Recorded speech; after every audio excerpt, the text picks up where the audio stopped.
YCP TDP నేతల మధ్య మాటల యుద్ధం కొనసాగుతుంది. సీఎం జగన్ పై దాడి వెనుక టీడీపీ నేతల హస్తం ఉందంటున్నారు వైసీపీ నేతలు. కోడికత్తి బ్యాచ్ మరో నాటకానికి తెరలేపిందంటున్నారు టీడీపీ నేతలు. దిగజారుడు రాజకీయాలు చేయాల్సిన అవసరం తమకు లేదంటున్నారు.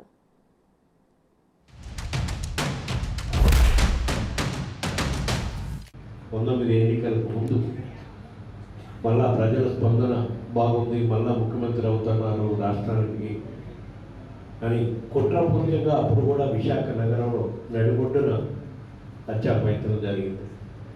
మళ్ళా ఖచ్చితంగా ఎలక్షన్లో ఒక నెల రోజుల ముందు మళ్ళా అదే ఉద్దేశంగానో కుట్రపూర్వకంగానో మళ్ళా ఆయన ప్రాణాలకే ముప్పు జరిగే విధంగా దాడి జరిగింది. దీన్ని మేము తీవ్రంగా ఖండిస్తున్నాం. ఇటువంటి సంఘటనలు ప్రజాస్వామ్యంలో మళ్ళా పునరావృతం కాకుండా ఉండేటట్టు ఎలక్షన్ కమిషన్, ముఖ్యంగా ఎలక్షన్ కోడ్ నిబంధనలు మార్పులు జరిగింది కాబట్టి ఎలక్షన్ కమిషన్ దీనిపై తీవ్రంగా స్పందించి ఎంక్వైరీ చేసి దోషులు ఎవరైనా ఈ దాడికి కారకులైన వారిని కఠినంగా శిక్షించటమే కాక రాష్ట్ర ప్రజలందరికీ ఈ దాడి వెనుక ఉన్నవారి నిజ స్వరూపాలు కూడా ప్రజలకు తెలియజేయాలని చెప్పి ఈ సందర్భంగా మీ ద్వారా ప్రభుత్వానికి ఎలక్షన్ కమిషన్కి విన్నపం చేసుకుంటూ ఉన్నాం. ఇవాళ 307 కేసు అంటున్న వాళ్ళు సిబిఐని ఎందుకు అడగలేకపోతున్నారు? సిబిఐ విచారణ కావాలని మేము చీఫ్ ఎలక్టరల్ ఆఫీసర్ని అడుగుతాం, విజ్ఞప్తి చేస్తాం. దీని మీద పూర్తి స్థాయి విచారణ జరగాలి. 5 ఏళ్ల క్రితం కోడికత్తి డ్రామా జరిగింది, 5 ఏళ్ల క్రితం బాబాయ్ హత్య జరిగింది. ఇవాళ కూడా ముద్దాయిల్ని కాపాడుతూ వాళ్ళకి రక్షణ ఇస్తూ మళ్ళీ వాళ్ళని ఎన్నికల్లో పోటీ చేపిస్తూ మళ్ళీ ఇవాళ సేమ్ డ్రామా 5 ఏళ్ల క్రితం ఏ వాడారో అదే డ్రామా ఇవాళ గులకరాయి డ్రామా, గులకరాయి దాడి, ఈ రాళ్ళ దాడి అగంతకుడు అంటున్నారు, క్యాట్ బాల్ అంటున్నారు, ఎయిర్ గన్ అంటున్నారు. ఒక ఆయన సౌండ్, అంత పెద్ద సౌండ్ ఉంటే శబ్దం విన్నాను అంటున్నాడు ఒక ఆయన. ఈ విధంగా మీ డ్రామాలన్నీ కూడా రాష్ట్ర ప్రజలు 24 గంటల నుంచి చూస్తూ ఉన్నారు. కాబట్టి ఇమ్మీడియట్గా దీని మీద సిబిఐ విచారణ మేము డిమాండ్ చేస్తున్నాం.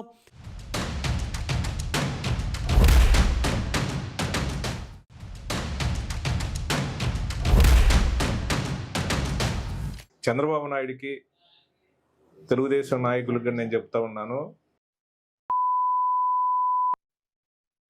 రేపు మే 13వ జరిగే ఎలక్షన్లో ప్రజాస్వామ్యబద్ధంగా మీరు ఎదుర్కోవటం చేతగాక ఎలాంటి దుశ్చర్యలకు, దుర్మార్గమైన చర్యలకు మీరు ఒడిగడతా ఉన్నారు. ఖచ్చితంగా తగిన మూల్యం మే 13న తీర్చుకుంటారు. చివరాఖరికి వచ్చిన తెలుగుదేశం పార్టీకి పతనానికి చివరి అంచుల్లో ఉన్నారు. ఇప్పుడు వాళ్ళు కానీ జనసేన పార్టీకి సంబంధించి కానీ బీజేపీ వాళ్ళకి ఈ ఉమ్మడి కూటమికి ఒక హెచ్చరిక చేస్తా ఉన్నాను.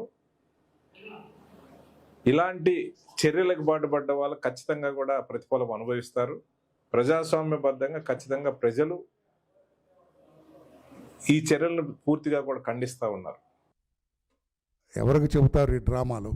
ఎవరితో ఆడిస్తారు ఈ డ్రామాలు? అందుకే సిబిఐ దర్యాప్తు చేస్తే మీ డ్రామా, మీ నాటకం, మీ షో మొత్తం కూడా బయటకు వస్తుంది. అందుకని సిబిఐ దర్యాప్తు చేయవలసిందే. ఆ ఎన్నికలకి కోడికత్తి దాడి, ఈ రోజున గులకరాయి రాయి దాడి. ఏమిటి వాటి అంటే ఈ రాయి ఆ రోజున కోడికత్తితో మీ బాబాయిని వేసి వచ్చేసారు మీరు. ఇప్పుడు ఎవరిని వేస్తారు?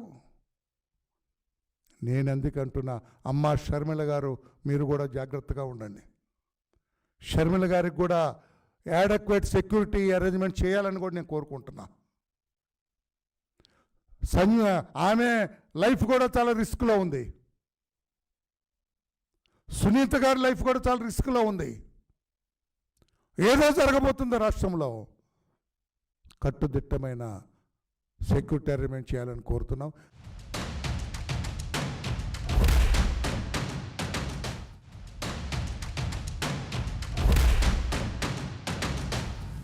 పవన్ కళ్యాణ్, చంద్రబాబుల యొక్క ఈ విద్వేషపూరిత రాజకీయాల కారణంగా వాళ్ళు పని కట్టుకొని జగన్మోహన్ రెడ్డి గారిని భౌతికంగా లేకుండా చేయటానికి నిన్న ఒక డ్రెస్ రిహార్సల్ చేసినారు. నిన్న ఆయన కన్ను పోగొట్టాలని చూసినారు, లేదా త్రుటిలో ఆయన కణిత మీద పడునుంటే ప్రాణమే పోయి ఉండేది. చంద్రబాబు గత చరిత్ర అంతా కూడా హత్యా రాజకీయాల చరిత్రే. ఈ రోజున చంద్రబాబుకు పవన్ అనేటువంటి గాలి కూడా తోడైంది. ఇద్దరూ కలిసి జగన్మోహన్ రెడ్డిని నిర్మూలిస్తేనే ఎన్నికలలో గెలుస్తాము అన్నటువంటి కొత్త విధానాలకు తెరలేపి నిన్న బుల్లెట్ ప్రూఫ్ బండి దిగి ఆయన టాటా చెప్తుంటే కరెంటు పోవడము, ఆ తర్వాత దాడి చేయడం అనేది మళ్ళీ చంద్రబాబు నాయుడు గారు టీడీపీ వాళ్ళు చేపించినారు అనేది ఇంకా ఇంతకన్నా దరిద్రం ఎక్కడైనా ఉంటుందా? నేను డాక్టర్ని, చిన్న కట్ అయితే ఆక్సిజన్ పెట్టిరి, ఐసీయూకి తీసుకుపోయిరి. ఏం జరుగుతుంది? అవే ఫోటోలు బయటికి వస్తాయి. ఏం జరుగుతుంది? ఈ డ్రామాలు నమ్మి మళ్ళీ మీకు ఓట్లు వేస్తారు అని అయితే అనుకోకండి. మీరు ఎన్ని డ్రామాలు ఆడితే అన్ని డ్రామాలతో మళ్ళీ మీరు ఓడిపోతారు. నాకు తెలిసి ఆడ డాక్టర్లు కూడా అదే చెప్పినట్టున్నారు. జగన్ గారికి బాగా పెద్ద గాయమైంది, 5 సంవత్సరాలు రెస్ట్ ఉండాలా అని చెప్పినారంట అక్కడ డాక్టర్లు. కాబట్టి పాపం 5 సంవత్సరాలు రెస్ట్ లో ఉంటే మా జీవితాలు బాగుపడతాయి, ఈ డ్రామాలకు ఎండ్ ఏదైతే ఉందో ఎండ్ వస్తుందని చెప్పి నేను అనుకుంటున్నాను.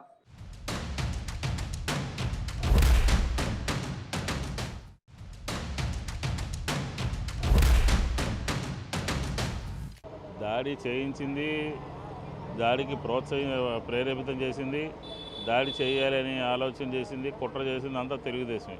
మళ్ళీ జగన్మోహన్ రెడ్డి గారి ఇమేజ్ని డ్యామేజ్ చేసే విధంగా పోస్టింగ్లు పెట్టడము, అచ్చెన్నాళ్ళ లాంటి వ్యక్తులు దీన్ని కోడికత్తితో పోల్చడము చూస్తూ ఉంటే వాళ్ళు అసలు తెలుగుదేశం నాయకులా లేకపోతే సమాజంలో మనుషుల కింద కూడా మానవత్వం లేనటువంటి మనుషుల కింద కూడా ఉండేటటువంటి వ్యక్తుల కింద మనకి అర్థమవుతుంది.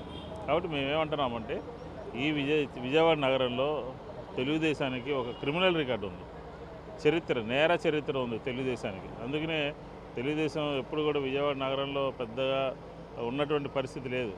ఇక్కడ ఏదో ఒకటి చెయ్యాలి అనే ఒక తపనతో, ఒక కుట్రతో, ఒక కొంతమందిని ప్రోత్సహించి వాళ్ళు భరోసా ఇచ్చి జగన్మోహన్ రెడ్డి గారి మీద హత్యా ప్రయత్నం చేయడానికి నిన్న ప్రయత్నం చేశారు. ఎవడో చెప్తావా జగన్మోహన్ రెడ్డి, నువ్వు సీఎంవి, ఈ రాష్ట్రానికి భద్రత కల్పించాల్సిన వాడు, నీకు భద్రత లేదంటే నీ చేతకాంతనం. నువ్వు చేపించుకున్నావు, ఇది 100% నువ్వే చేపించుకున్నావు. ఎన్నికల ముందు 6 నెలల ముందు కోడికత్తి డ్రామా ఆడావు. కరెక్ట్గా నెల రోజుల్లో ఎన్నికలు ఉన్నాయనగా బాబాయ్ హత్య, వివేకానంద రెడ్డి హత్య చేసి నారాసుర రక్త చరిత్ర అని చెప్పి చంద్రబాబు నాయుడు గారి మీద అవాకులు చవాకులు నీ పత్రికల్లో ఛానల్లో ప్రచారం చేసుకొని రాజకీయ లబ్ధి పొందావు. మేం చెప్పడం కాదు, నీ చెల్లెళ్ళు చెబుతా ఉన్నారు. ఆ హత్య రక్తపు పునాదుల మీద నీ ప్రభుత్వం ఏర్పడిందని నీ చెల్లి చెబుతా ఉంది. అటువంటి నీచ చరిత్ర కలిగినటువంటి నువ్వు, నీ మీద రాళ్లు పడ్డాయా? రాళ్లు పడితే తెలుగుదేశం పార్టీ చంద్రబాబు నాయుడు గారి కారణం అని చెప్పి పతోడు మాట్లాడుతూ ఉన్నాడు. అంబటి రాంబాబు, నీ వాళ్ళు వీడు మాట్లాడుతున్నారు.